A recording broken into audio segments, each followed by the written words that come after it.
किसी गली के कोने में एक छोटी सी दुकान थी, राघव फल वाले लिखा था उस पर। दुकान छोटी थी पर उसके अंदर एक पूरी दुनिया बसी थी। राघव, उसकी पत्नी सुशीला और उनके 2 बच्चे विनोद और प्रिया। राघव और सुशीला रोज सुबह 5 बजे उठ जाते। एक टोकरी में आम, दूसरी में सेब, तीसरी में सपने भरकर बाजार निकल पड़ते। दिन भर धूप, पसीना और थकान, लेकिन चेहरे पर हमेशा एक मुस्कान होती। सुशीला अक्सर कहती, मेहनत का फल हमेशा मीठा होता है राघव, एक दिन हमारे बच्चे बड़े आदमी बनेंगे। और सची तो कहा था उसने। राघव के घर में अमीरों जैसा खाना नहीं था, पर सपने दुनिया के सबसे महंगे थे। विनोद कहता, मैं फौज में जाऊंगा, देश की सेवा करूंगा। और प्रिया हमेशा अपनी किताब के साथ कहती, मैं बड़े होकर डीएम बनूंगी, सबके लिए कानून बराबर करूंगी।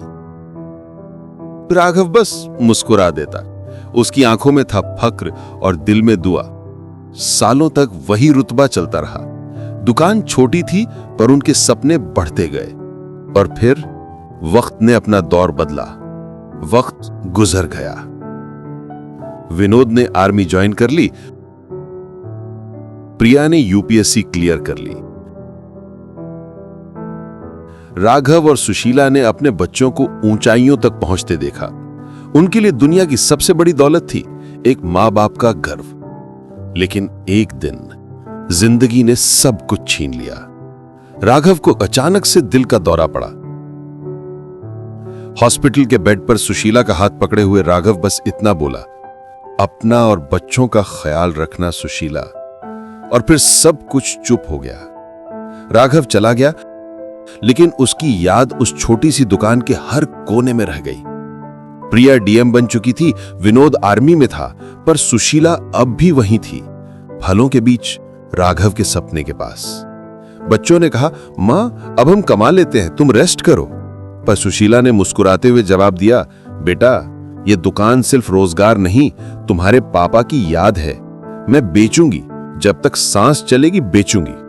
और वो हर दिन सुबह उठकर फल सजाने लगती, जैसे हर आम, हर सेब में राघव का चेहरा दिखता हो। एक दिन दोपहर के समय एक पुलिस वाला आया। नाम था रुपिंदर। बड़ी गर्दन, नाक में घमंड। सुशीला ने मुस्कुराते हुए कहा, साहेब क्या चाहिए? रुपिंदर बोला, 5 किलो आम।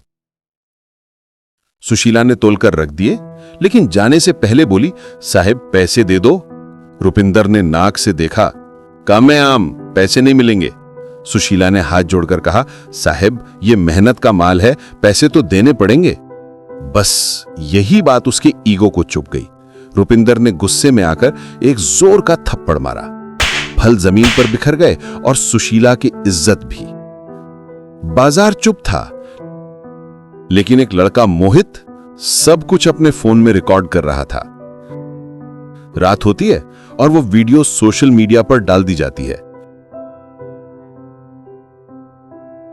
कुछ घंटों में पूरे डिस्ट्रिक्ट में वही वीडियो घूमता है। पुलिस वाले ने एक बुजुर्ग औरत को मारा। प्रिया के ऑफिस में एक स्टाफ आता है, मैडम ये देखिए। जैसे ही प्रिया वीडियो देखती है, उसका चेहरा सफेद पड़ जाता है। ये मेरी मां है। प्रिया घर पर गई। सुशीला रो रही है और प्रिया उसका हाथ पकड़कर कहती है, मां अब कानून ही सबक सिखाएगा। विनोद का कॉल आता है फौज से, बहन क्या हो क्या घर पर? प्रिया शांत आवाज में कहती है, भाई इस बार मैं सिर्फ बेटी नहीं, डीएम बोल रही हूं। अगली सुबह प्रिया ने अपनी डीएम वाली कुर्सी छोड़ी। एक आम कपड़ों में सिविल ड्रेस पहनकर निकल पड़ी। न घूंघट, न गार्ड, न कार, बस एक शांत चेहरा, एक बारूद जैसा इरादा। पुलिस स्टेशन जाके बोली, मुझे कंप्लेंट लिखनी है, कल मेरी मां को मारा गया है। इंस्पेक्टर लाल बोला, ये सब छोटी मोटी बातें होती रहती हैं, जाओ यहां से। रुपिंदर पीछे से आया और हंसकर बोला, औरत ज्यादा बोलती है तू, चल निकल यहां से। प्रिया ने देखा, चुप रही और बस इतना कहा, आपने गलती से सिर्फ एक मां को नहीं, कानून को थप्पड़ मारा है। फिर उसने अपना फोन उठाया, एक नंबर मिलाया। एसएसपी साहब, तुरंत थाना नंबर 7 पर आइए। कुछ मिनट बाद पुलिस स्टेशन के बाहर सायरन बजते हैं। एसएसपी और उनकी टीम अंदर घुसते हैं। रुपिंदर के हाथ से गुटखा गिर जाता है। वो घबरा के कहता है, मैडम ये सब क्या हो रहा है? प्रिया शांत खड़ी रहती है और अपनी आईडी कार्ड निकालकर दिखाती है। डिस्ट्रिक्ट मजिस्ट्रेट प्रिया राघव। पूरा थाना सन्ना हो जाता है। रुपिंदर घुटनों पे गिर जाता है। माफ कर दो मैडम, गलती हो गई। लेकिन प्रिया के चेहरे पर कोई जज्बात नहीं, सिर्फ कानून की आवाज। कांस्टेबल रुपिंदर, आपको तुरंत सस्पेंड किया जाता है। केस रजिस्टर होगा। सबूत वीडियो के रूप में मिल गया है। थाने के अंदर सब चुप और एक बुजुर्ग औरत की इज्जत वापस मिलती है। कुछ दिन बाद प्रिया घर लौट आती है। सुशीला चुपचाप बैठ के फल छील रही होती है। प्रिया पास आकर बैठती है। सुशीला कहती है, बेटा तुझे ये सब करना जरूरी था? प्रिया कहती है, मां हां, क्योंकि जब इज्जत पे हाथ उठे तो बेटी नहीं कानून बोलना चाहिए। दोनों एक दूसरे को देखकर मुस्कुराते हैं। राघव की फोटो पीछे से उन दोनों को देखकर जैसे कह रही हो, मुझे फख्र है तुम पर। प्रिया अपने ऑफिस में फाइल्स देख रही होती है। फोन बीप करता है।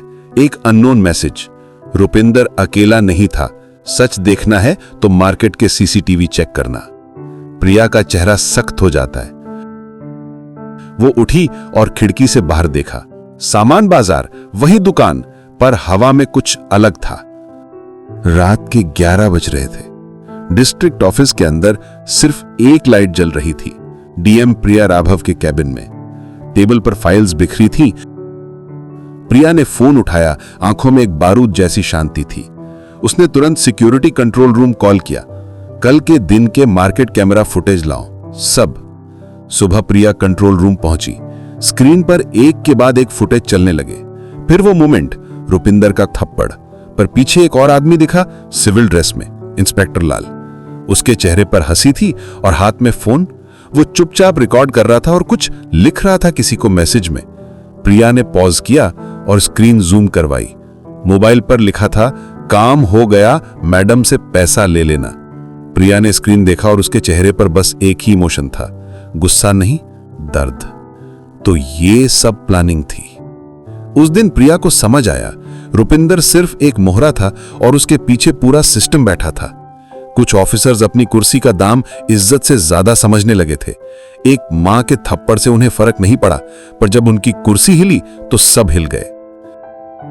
प्रिया ने एक इंटरनल इंक्वायरी स्टार्ट करवाई। 1 हफ्ते तक साइलेंस। पेपर में कुछ नहीं, टीवी पर कुछ नहीं, लेकिन अंदर ही अंदर स्टॉर्म चल रहा था। 1 हफ्ते बाद सुबह 6 बजे प्रिया खुद पुलिस जीप के साथ इंस्पेक्टर लाल के घर पहुंची। दरवाजा खोला और लाल ने हंसी के साथ बोला, मैडम इतनी सुबह? प्रिया ने सीधा वारंट उसके चेहरे पर रख दिया। इंस्पेक्टर लाल, आप पर चार्ज है करप्शन, एब्यूज ऑफ पावर और एक इनोसेंट औरत के साथ हिंसा की साजिश। लाल ने समझा कि शायद धमकी है, लेकिन जब उसके घर से 2 लाख कैश और फोन रिकॉर्ड्स मिले, सब कुछ क्लियर हो गया। उसने गिरने से पहले बोला, मैडम सब मैं नहीं था, ऊपर से ऑर्डर आया था। प्रिया रुक गई। कहां से ऊपर? लाल ने आंखों से फोटो फ्रेम की तरफ इशारा किया। एक सीनियर ऑफिसर, एक आईपीएस ऑफिसर। प्रिया ने समझा, अब यह सिर्फ एक मां की इज्जत का नहीं, पूरे सिस्टम के साफ होने का केस है। उस आईपीएस ऑफिसर का नाम था रणदीप चौहान, डिस्ट्रिक्ट का सबसे बड़ा ऑफिसर। सब कहता था वो किसी से नहीं डरता, लेकिन प्रिया भी किसी से नहीं डरती थी। उसने क्वाइटली एक स्टिंग ऑपरेशन प्लान किया।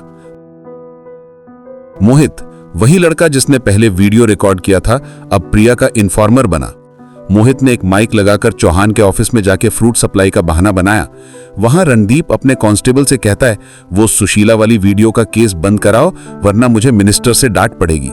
सब कुछ रिकॉर्ड हो गया। 10 दिन बाद डिस्ट्रिक्ट हॉल के अंदर पब्लिक हियरिंग थी। मीडिया, सीनियर ऑफिशियल्स और पब्लिक सब वहां मौजूद थे। प्रिया ने माइक के पास जाकर कहा, आज का फैसला सिर्फ मेरी मां का नहीं, हर मां का है जिसे समझ छोटा समझता है। स्क्रीन पर वो रिकॉर्डिंग चलाई गई। आईपीएस चौहान की आवाज गूंज उठी, केस बंद कराओ वरना मिनिस्टर से डांट पड़ेगी। सब स्टंड, पब्लिक ने तालियां बजानी शुरू कर दी। चौहान ने भागने की कोशिश की, लेकिन प्रिया के ऑफिसर्स ने उसे वहीं गिरफ्तार कर लिया। न्याय पूरा हुआ। शाम को प्रिया घर आई।